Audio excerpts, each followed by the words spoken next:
Welcome to Red Talk with Reginald D. I'm your host, Reginald D. On today's episode, I have Kurt Avery. Kurt is a philanthropist and the founder and president of Sawyer Products, a company at the forefront of innovation in outdoor protection and humanitarian aid. Welcome to the show, Kurt. Thank you. That's very gracious of you. Well, thank you so much, sir. Thank you so much for taking the time out of your schedule to be on the show. So, Kurt, I'd like to start out by asking my guests, can you tell us a little bit about your childhood and where you grew up?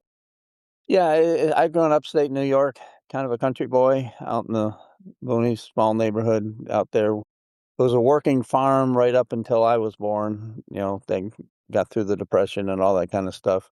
Got to see the last chicken that they killed running around the yard, so just there. But we had a lot of acreage, had big gardens. Went to a really good school. It was in the district, so GE paid a lot of the taxes for the high school. So we had a good high school. We also had all the smart kids whose dads worked at GE, all the engineers and whatnot. So they had a little bit of an advanced group of 20 students, and I just barely made it, but I was 20. I was the 20th of the 20.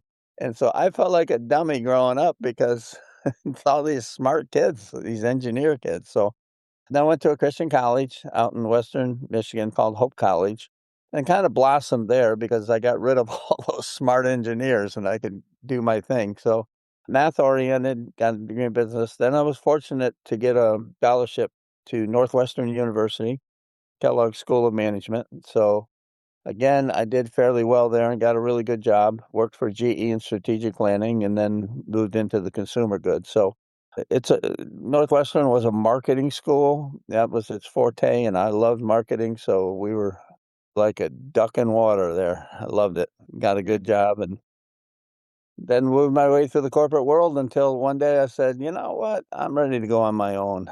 I heard the boss take credit for everything I did, and I said, I see how this game works. So that's when we went out and started Sawyer. Crashed right away, forgot to downsize my marketing from corporate marketing to guerrilla marketing. So immediately lost all the money I raised, but we dug through it. We always like to say we lost money 23 of the first 25 years till we became an overnight success. So we were grinding it out, but we knew we'd make it and we finally made it. So here we are. Yeah, so I guess what inspired you to start Sawyer, like you said, it was time to move on and you felt like everybody was getting the credit. But how did you come up with the idea for your water filtration products? Well, they came later. I started with a friend of mine from Northwestern had come across a product called the extractor to suck out the venom of a snake bite or a bee sting. And we launched it in 84. And I came home one day and told my wife, we're going to sell snake bite kits. You know, she should have just shot me right there. But there's actually a big market for sudden vacuum. So they even use it for hand therapy to keep the muscle off the bone. It's still in Walmart today. That's 1984. Walmart still sells it. So it worked. From there, we got into natural extension was first aid. Then we got into the sunscreens and repellents. We did all the sunscreen for Gulf War I, the repellents for Gulf War II. Those were the 2 years of the 25 that we did well. Covered up all the other parts. Never missed a bill. I have never stiffed anybody. Just got a little slow a few times. We were camping, so they understood. I had great partners. Then came the water filtration. So there was a time where I sat down and I said, okay, I always wanted to be in water filters because we would sit in the stores, the REI stores, and we would ask customers, what do you need? What's your problem? What's your problem? What can we solve? You know, the way to build a business is to sell more products to the same people. So we kept asking, and, I use Henry Ford's analogy. If I asked the people what they wanted, they said a faster horse. So you got to listen past what they asked for to what problem are you trying to solve. And water was a big problem. They had these big clunky things you took with them, and we went to kidney dialysis. If you can clean blood, you can clean water. So we came up with the hollow fiber membranes, and they're so much lighter. They were selling these other ones for $100 a piece. We introduced that in 1995, and the store said, no way, we're making $50 on each one of those, and you want us to make 10? I said, yeah, but you're selling 70,000 of those. You're going to sell millions of these. Would you rather have $10 on a million or $50 on 70,000? So, and you don't have a choice because the technology is going to win anyway. So we did, and boom, there it went, took off. So then we have the water, and we have the insect repellents. We do the military. So we do the repellent that you put on your clothes to keep the bugs away. So hikers, campers, hunters, all that use it. And we do the military, the Department of Defense. So I said to God one day, hey, we got the two solutions for the biggest reasons people die. Half the world dies from either bad water or mosquito bites. I said, we got it. Why don't we just go do that? And of course, we met him, but he said, yeah, let's do that. So there we are. We started in '05, got ourselves on the map when the earthquake in Haiti sent down a couple 100,000 filters so that people were drinking with it. Stops cholera same day. Boom, it's over. That put us on the map. That's when all the NGOs found us. And then we started selling, so we're in 80 countries with 140 charities that do water. So we're everywhere. North Korea, we've been in Gaza for a long time, Yemen, Iran. I mean, everybody that's got a water problem, there's Sawyer there somewhere. So then we've got it down now with our latest product, which is only 2 weeks old, that we can give somebody 10 years of clean water for a one-time cost of 30 cents. Wow. For 30 cents investment, you can get 10 years of water. It goes right on the taps, the faucets, whatever comes out of the faucet's clean to drink.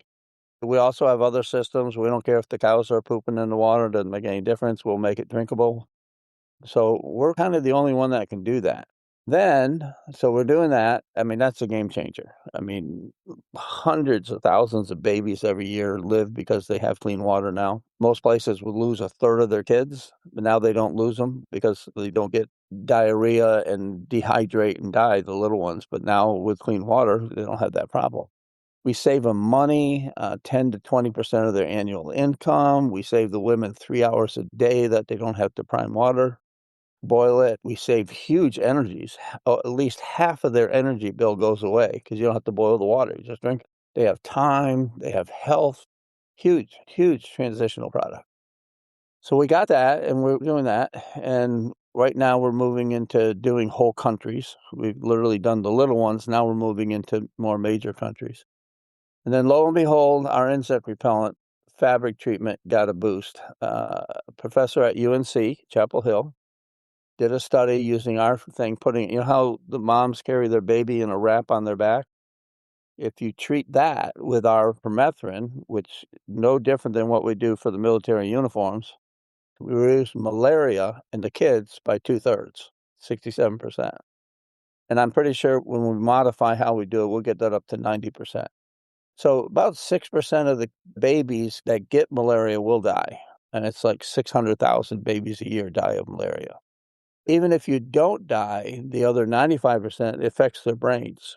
They will become more lethargic the rest of their lives. So getting that malaria solved through age 3 is huge, because then they start building immunities. They have a little bit in the beginning from their mom, and then we take care of it, and then they start building it, because you get malaria all the time over there. You just got to be able to fight it. There's malaria vaccines and medicine, and you build tolerances to it. But they're very vulnerable before the age 2, up till their second birthday. So we're doing that now. That just got published maybe a month and a half ago. So our first batch came down the line yesterday, in fact. So we're off to the races. Yes, sir. Absolutely. Now, here's the thing I want to ask you. You took on all of this. You left job or corporate America or whatever. How did your faith guide you through the pivots when I'm pretty sure when you started the path it wasn't clear?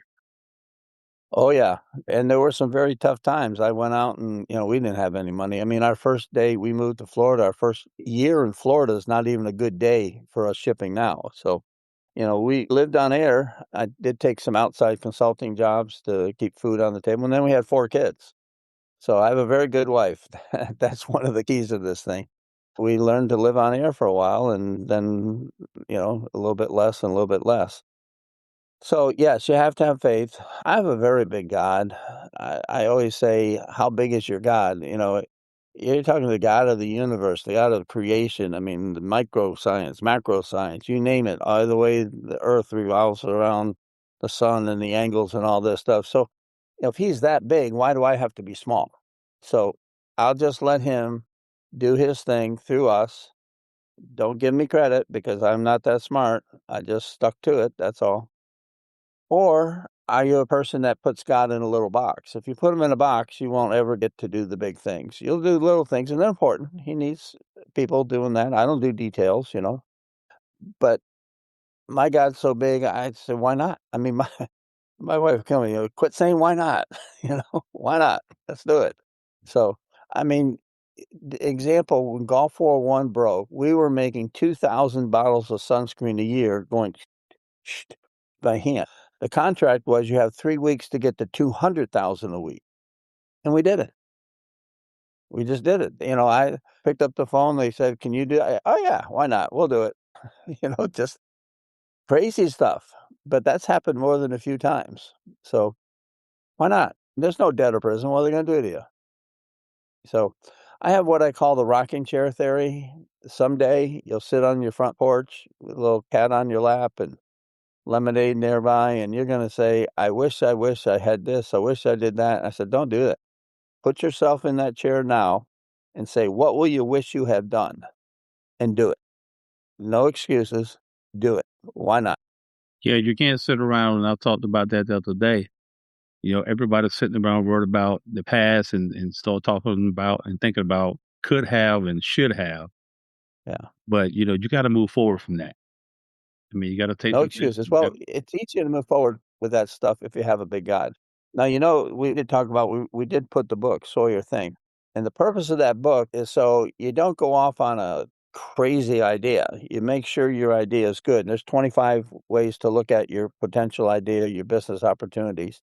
But if you have a solid opportunity and it makes sense and you've got a market out there for what you want to do, why not? Why not? Yeah, it makes a lot of sense. So, Kurt, you clearly have a kingdom business.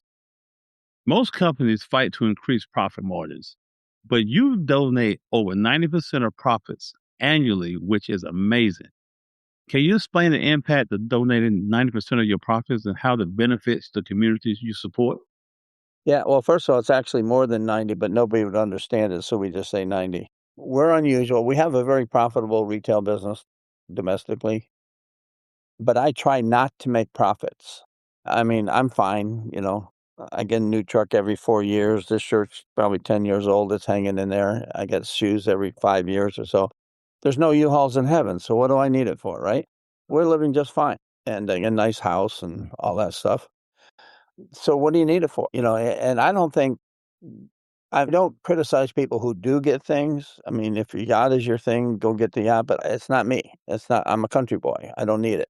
So why not give it away? We have the two things, the clothing treatment and the water filters, to save millions of lives. We've done 40 million people have had water for the first time in their life, clean water to drink since we started doing this. I just write it off, so I make enough profit to keep the bank happy because I do use other people's money. Why not? So we keep them happy. But when we make the profit, then we turn around and we give it to the Sawyer Foundation. So the Sawyer Foundation, if people want to donate, every single dollar goes overseas for projects, water projects, but now probably baby wraps too.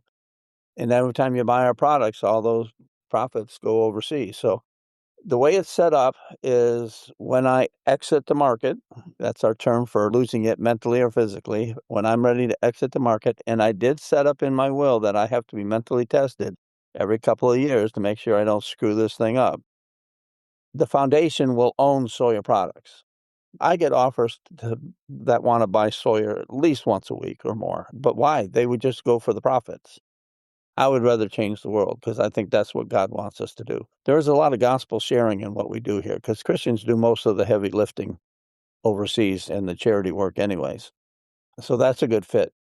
So Sawyer will be owned by the foundation and we'll just keep going on, going on, going on. So the foundation is up and running. I've already got my replacement set place. I'm just having a blast right now. So there's still work to be done though. I mean, you're talking. It was only a month ago when the baby wrap was written up in New England Journal of Medicine. And here we go. And 3 weeks from now, we're sitting in front of all the mega malaria foundations to see if they want to just do it. I mean, you can't solve it with bed nets because you don't spend your whole day in a bed net. So this is the next solution. and of course water filtration. So we got a good thing going. Why would you stop? So I don't need the money. No U-Hauls in heaven. So let's do it here. I mean, I think that's why God keeps blessing it, because we're doing His work. Right. Right. So And I don't mean. go ahead. Go ahead. No, go ahead. Oh, if you think about it, this is the eschatological question that I'm always wrestling with. You said your audience has a good faith-based component to it.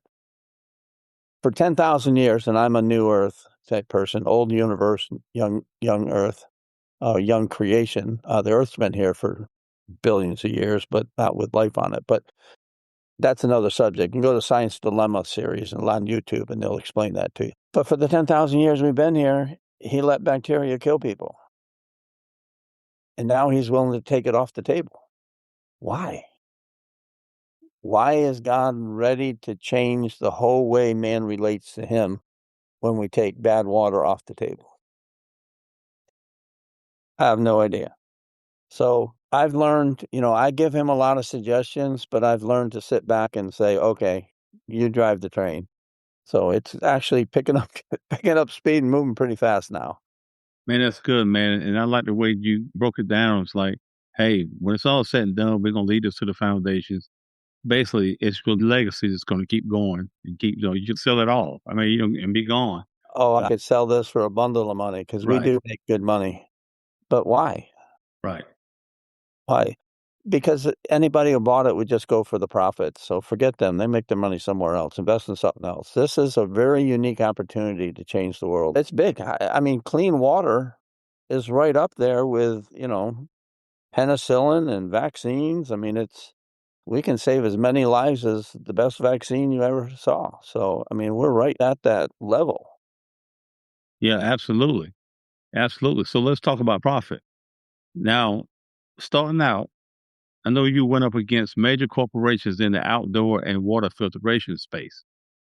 What mindset does it take for a small company starting to disrupt massive industries?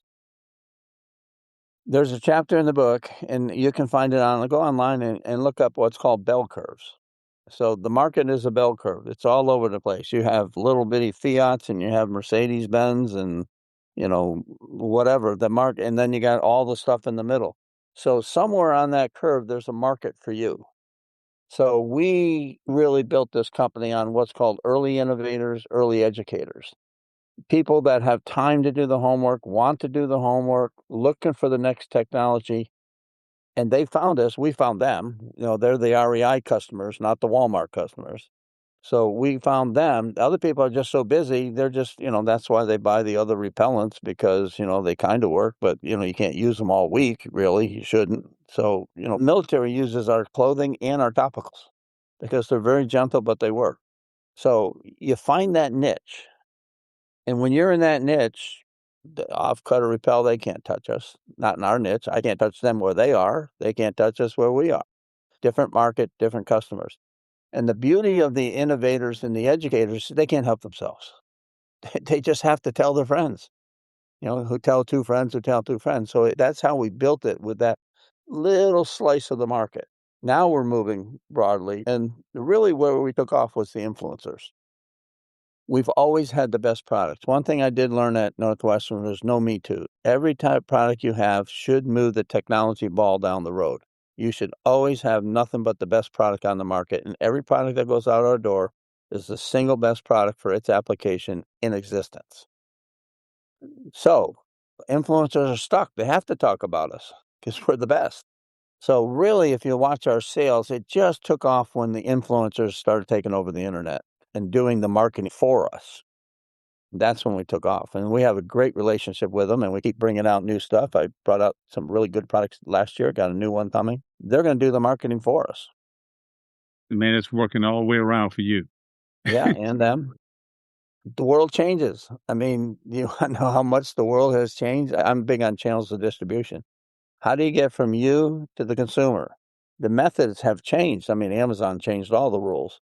And now Walmart's catching up to them. But, where are the little shops? They're gone. I mean, it used to be distributors, and there's no distributors out there anymore. The internet allowed the small shops to bypass them. There's still a lot of strength in small shops, They're out there on the Appalachian Trail. They're, when people stop and walk to it. So, but expectations of the consumers have changed. They want it now, you know? So you have to change. And another part of the book is creative destruction. How is the world going to change? It's either a law, it's culture, or technology. And they all move. They move very fast. Culture, I mean, look how fast people went from Instagram to TikTok, and now what's next? I don't know what's next, but it'll be something next.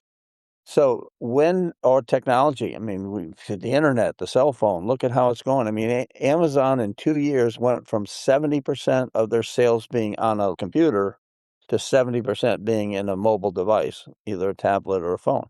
We were the first ones to make the change because we saw it coming.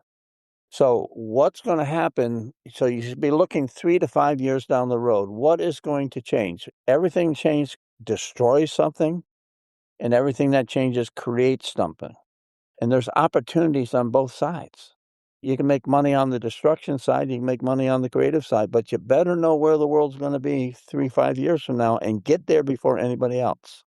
Yeah, you got to have forward thinking. And one thing you said, and I believe that a lot of people have ideas or have things they're pursuing, and in the course of doing it, they miss the shift. Yeah. Sometimes it's not exactly how you see it down the road. Sometimes you have to shift as you're going. And if you don't shift, it'll mess you up every time when it's time to shift. Yeah, there's another chapter in the book called Decision Matrix. And what that does is you're making a decision, and usually you're emotionally hung up on 1 or 2 or 3 variables. Whatever it is, should I go to this college or that college? Should I put the restaurant here? Should I put it there? And you don't think through all the other variables. So we force you to come up with at least 10 more things that will affect the business, maybe 20. On college, there's 20 things that'll pick whether you have a good college experience or not. And the reason is they may or may not change your decision, but you'll be surprised how sometimes the smaller things will change your decision. But more importantly, it made you think about it, because I don't believe in unintended consequences. All that is something happened and you weren't prepared for it. You should have thought about that. So there's tripwires, there's unintended consequences. So if you get past the 2 or 3 variables that you just hung up on, and look at all the other stuff, it's going to make you better prepared for when you do go.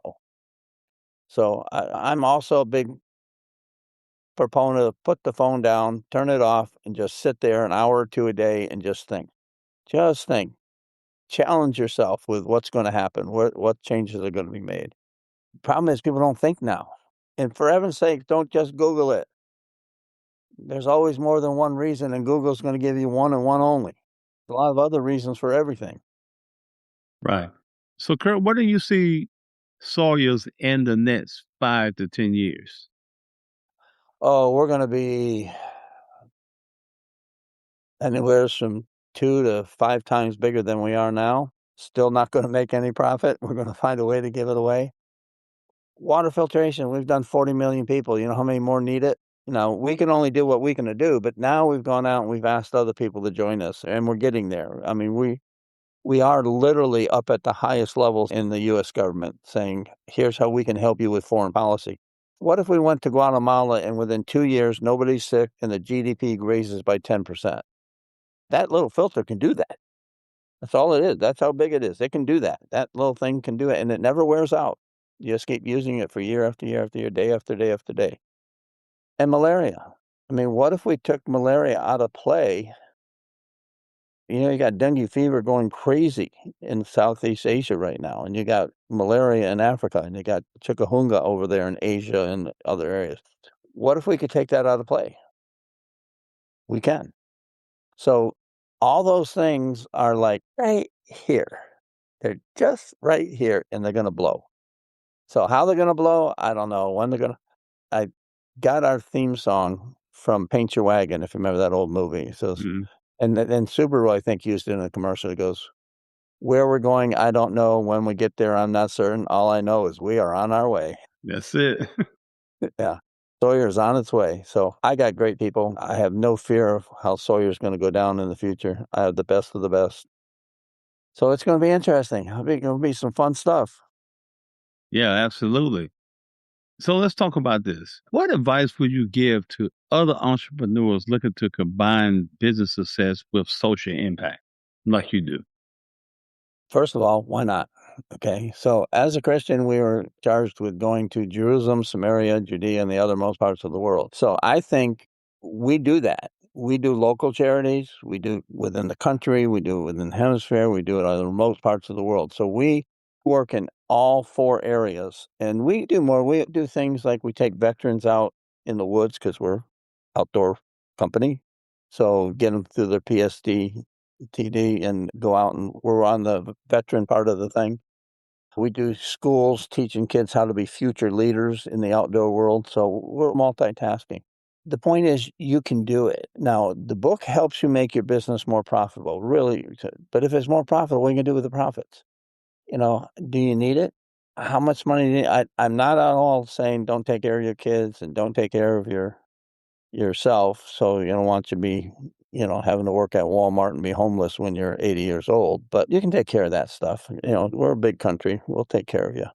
But the satisfaction of you have a skill set. You absolutely have a skill set, or you wouldn't have a successful business. Who else needs that skill set or needs the fruits of that skill set? In the book, I used the thing of a restaurant. First of all, can we make your restaurant more profitable? Have you thought through whether they're going to put a highway and wipe you out? Can you add to your menu? Can you focus your menu? Can you make more profit? But it's not giving away your extra food to a food bank. It's the fact that you can buy at wholesale because they have to buy at the grocery store, but you buy it from the wholesaler. So you can donate that thing for a fraction of the cost of if they had to go to the store and buy it. So, think of it that way. What do you have that's unique that can be passed on to benefit other people? And that's the way to think about it. And let's make you more profitable so you can. The reward is great. I mean, it's fun. But yeah, I'm not saying you don't take care of yourself. You got to do that. But there should be room to improve your business enough that you can do both. Sure makes life a whole lot more rewarding. Oh, yeah, absolutely. A word of wisdom, a word of wisdom. And I often think about this, and I'm going to ask you this question. Out of everything I do, it always comes back to this. When your chapter closes one day, what do you hope people say about Kurt Avery, the businessman, believer, and world changer? Well, first of all, I hope God says, well done, good and faithful servant. I don't care what people say about me. I really don't, because I don't want them. It wasn't me. God gave me these skill sets and gave us this vision and gave us these tools. It took us a long time. So remember now, we're 41 years old, and we've only shared the story of what we do the last 3 years. I don't want to be on a pedestal. I don't want people thinking I'm special. It's God's deal. It's not mine. I'm just the vessel. I'm the vehicle. He gave us those. So I want Sawyer to have the legacy of changing the world. Don't attribute it to me because, to be honest with you, there's a whole lot of people behind me that you don't see that'll make this happen. I don't know diddly dink about the internet now, but I got people who do. I didn't design a single one of these products, but I got people who did. So don't point the finger to me, point it to Sawyer. Sawyer's much bigger than me. And I would be disappointed if they try to put me on the pedestal because, in Matthew, that's your total reward. So I don't want to be my total reward. I have so many good people that have made this thing happen, besides God, but just the people too. We're all in. The whole company's all in. All the way down to the people that put bottles on the conveyor belt. They're all in on what we're doing. Yeah, that's amazing. And that's what it is. I think, you always talk about leader servanthood, and servanthood leadership. I mean, you may be the guy God gave you the vision and all of that stuff, but then he brings people along to help you make the vision come to pass when it's all said and done. And like I say, I'm like you. I don't want any credit. I don't want anything. Just let his will be done, and then we all good, right? Yeah. Well, I have one mantra. It says, know what you can do and know what you can't do. Because you can't do everything. And what you can't do, find the people who can do that for you. So I'm a real good delegator. I have built a team with all the things I can't do, and there's plenty of them. So together we can do it. I mean, the quarterback couldn't play without the lineman. Sometimes you can't play with them, but he can't play without. So it takes a whole team to do this stuff. So you're arrogant if you think it was you. So The book will tell you, know what your skill set is. Don't trick yourself to think you can do it all, because you cannot. But know what you're good at. And that's what you do, and you fill in around you with the others. And the other part is, God created every person. Respect that. Enjoy them. I love to spend time in the factory chewing it on with, oh, how's your kid doing? And, what do you do now? What do? You go fishing? Do you get anything? So, I mean, why not enjoy people? So I do a lot of that too. Right. Exactly. So, Kurt, what I have is I call rapid fire questions. Oh, There's no right or wrong answer. So, number one word that defines Sawyer's mission. if I only get one word, change. If I can do it, fundamental change. But yeah. All right. If you could solve one global problem tomorrow besides water, what would it be? Well, malaria, that would count, but even outside of those two things, obviously the gospel. Life is binary. You're going up, you're going down. And I hate to see people going down. Yes, absolutely. What's one risk you took that everyone else thought was crazy, but changed everything? Oh, you think there's just one? I think the Gulf War I sunscreen was the real game changer. That put us on the footing that from which the rest of it built. Or being able, marrying my wife was huge. She is a rock. And getting into Northwestern was absolutely huge. That changed everything. Right, right. So, if clean water had a voice, what would it be saying to the world right now? Why not? Why not? Why not? We have the solution. Why not? Yes, yes. And finish this sentence. Impact matters more than, Than just talking about it.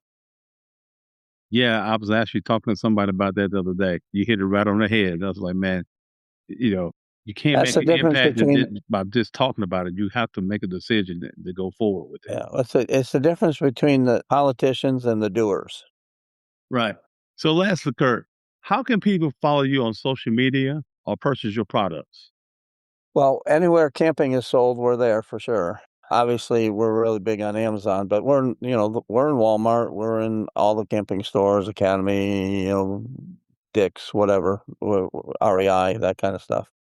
Sawyer.com is a good place to start because we will teach you why our products are better than anything else out there. Social media, we're on all of them. You'll find Sawyer Products on every platform. We are educators. That's what separates us from the other brands. We want you to understand how sunscreens work. We want you to understand how repellents work and how you can get the most out of them, when you need them, when you don't. Same thing with the water. We are very big on doing a lot of research and turning that research into answers and sharing those answers. So we have a pretty good following. You can buy any of our products easily, obviously Amazon, but any of the other places. But we do spend a lot of time educating those people so they can tell you about our products. But again, you go to SawyerFoundation.org and it's a 501c3, so you get a tax deduction, and every dollar, every penny that's donated, Sawyer covers the overhead. So any external money is going to go overseas on either a water or malaria project. Man, that's amazing. And you have your book right there with you too, right? We And then do. the products. You hold it Well, up. Sawyer Think. Okay. We want your business to be more successful. There are stories about how the water impacts you too. There's every chapter ends with something that'll touch your emotions about what water did for people's lives. I don't know if you want a little story, but we went to Uganda. A guy goes in there and he's there for a week, a missionary, and he says, "You don't name your kids till they're 3 years old." Goes, "Yeah, because we lose so many of them. We don't know if they make it to 3, they're going to live. So that's when we name them. And before that, we don't bother naming them because we don't know if they'll live." Goes back, puts in, it was a village, took 250 filters. Goes back again, they name them at birth. They've never lost a baby since then. Wow. Yeah, that's the impact that water. And how do you not do that? If you can do that, I mean, that's 250 filters. How many lives did that save?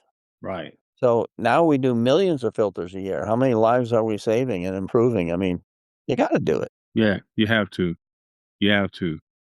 Man, Kurt, I'm gonna leave that right there, man. That that is very impactful, man. I thank God for people like you and following your heart and your vision and things that God gave you, because you could have easily kept going to corporate ladder and do your thing and go home every day and be cool with it. But you decided to take on this challenge, and it has really paid off for you.